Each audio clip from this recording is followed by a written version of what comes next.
Brasil aceitou ao longo dos últimos 15 anos o que nenhuma nação capitalista do mundo aceitou.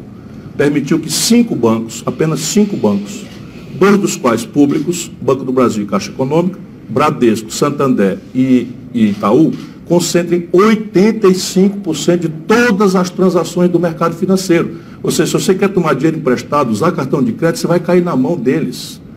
E se eles não competem entre si, como estão fortemente oligopolizados, está aí a explicação. Os bancos fazem uma covardia. Não tem outra palavra para definir. Os 5 maiores bancos do país, eles cobram só de tarifa por ano.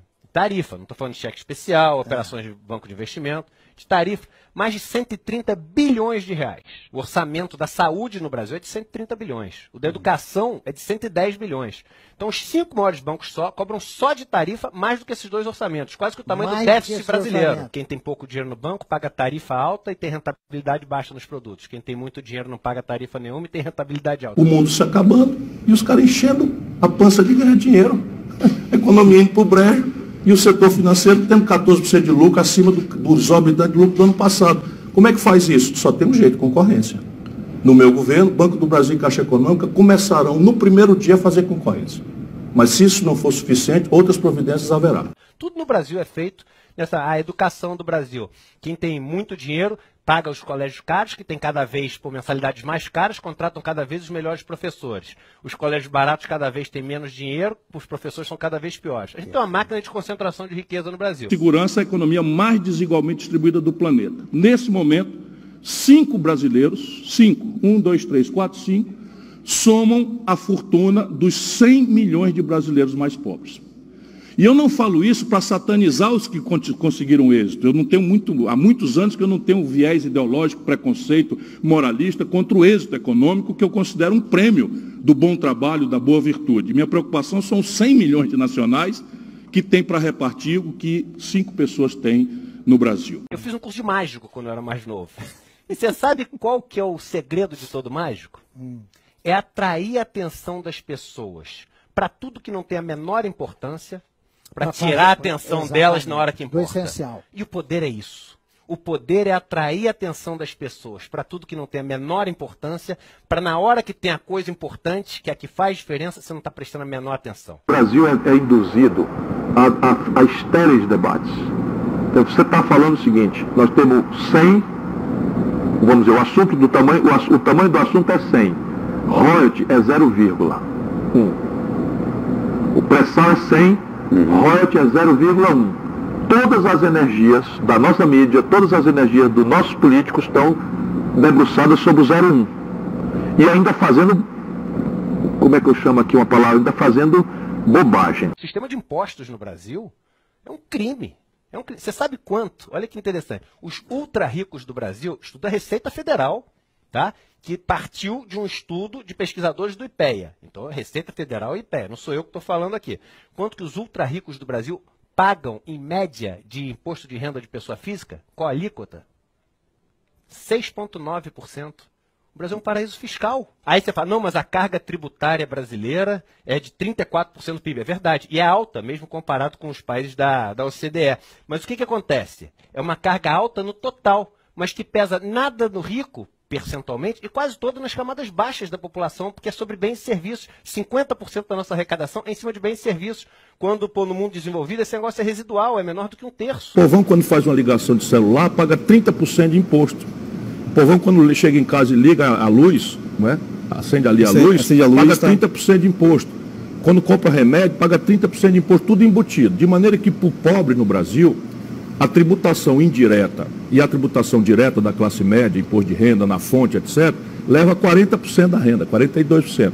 Já o rico, no Brasil, paga 6% da sua renda. De cada 10 mil reais que você paga de imposto, mais ou menos 3 mil reais, um pouco mais, vão para o sistema de previdência, para bancar o sistema de previdência. Mais ou menos 3 mil reais, um pouco menos, vão para pagar os juros da dívida brasileira. Sabe quanto vai para a cultura dos 10 mil reais? 3 mil vão para esse, 3 mil vão para o outro. 10 reais. Você acha que tu vai fazer essa economia toda com os 10 reais? E você acha que o Brasil, a solução dos 10 reais é ter zero de cultura?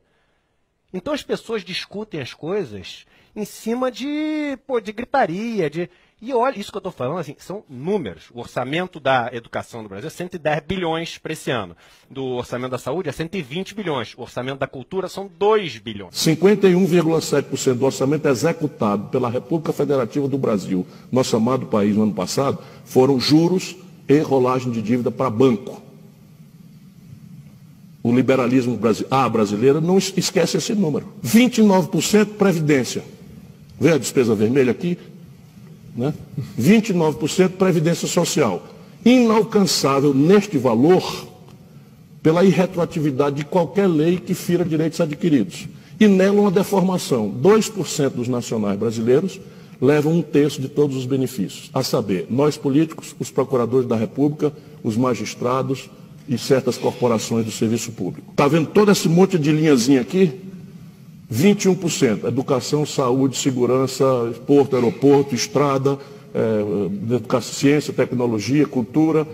O que mais vocês inventarem aqui está em 21%. E sobre isto, a lucidez da elite brasileira impôs agora uma emenda à Constituição, congelados esses investimentos por 20 anos. E você viveu pessoalmente uma experiência que, como você dizia, quando eu produzi a peça, né? Mudou a tua visão das coisas, né? Porque você adquiriu conhecimentos. Como é que foi essa experiência? Eu produzi uma peça, eu me formei como roteirista em 2014, produzi uma peça de teatro com a minha esposa, que é uma atriz, e eu vi a loucura que é fazer cultura no Brasil. Eu, com 400 mil reais, foi o dinheiro que a gente captou, isso tudo é público, né? Porque tem que ser público.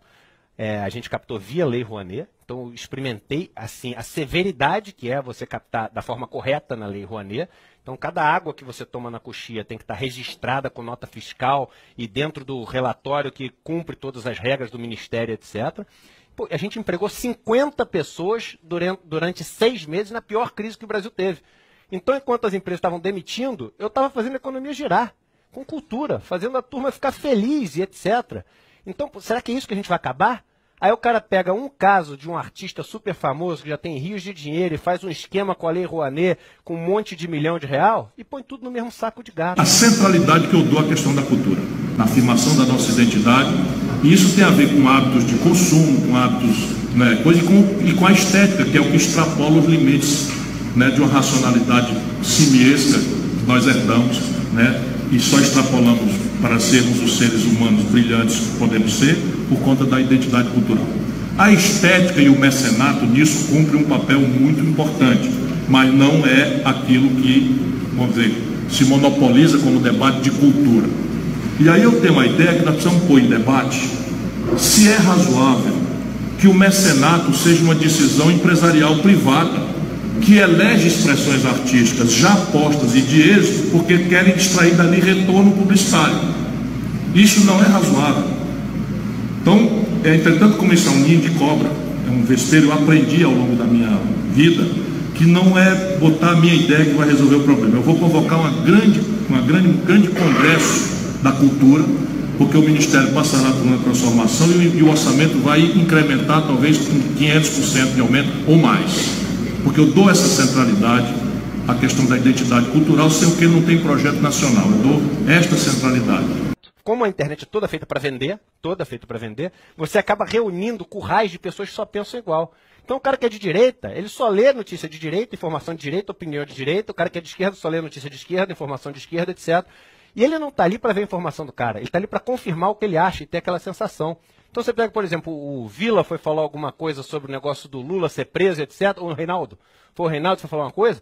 Ele foi massacrado e todo mundo de direita assim, não gosto mais de você. Porque você falou uma opinião... Pô, cara, então o cara não pode falar uma coisa diferente para você ouvir? Então a gente virou uma opinião... Virou pregar para convertido. Eu não aceito, isto tem feito muito mal ao Brasil, que se reduz a nossa sociedade maravilhosa e complexa, difícil e linda como é a sociedade brasileira, que ela seja reduzida a esta divisão odienta, que quase já está descambando para a violência, que é a pretensa estúpida miudice que quer nos dividir entre coxinhas e mortadelas. O Brasil não cabe nessa miudice, essa miudice está fazendo muito mal ao país, porque nós precisamos olhar com olhares diferentes, com pensares diferentes, com posturas ideológicas diferentes, e impor ao Brasil na política, um grande, fraterno e generoso debate, porque só assim nós vamos achar as pistas.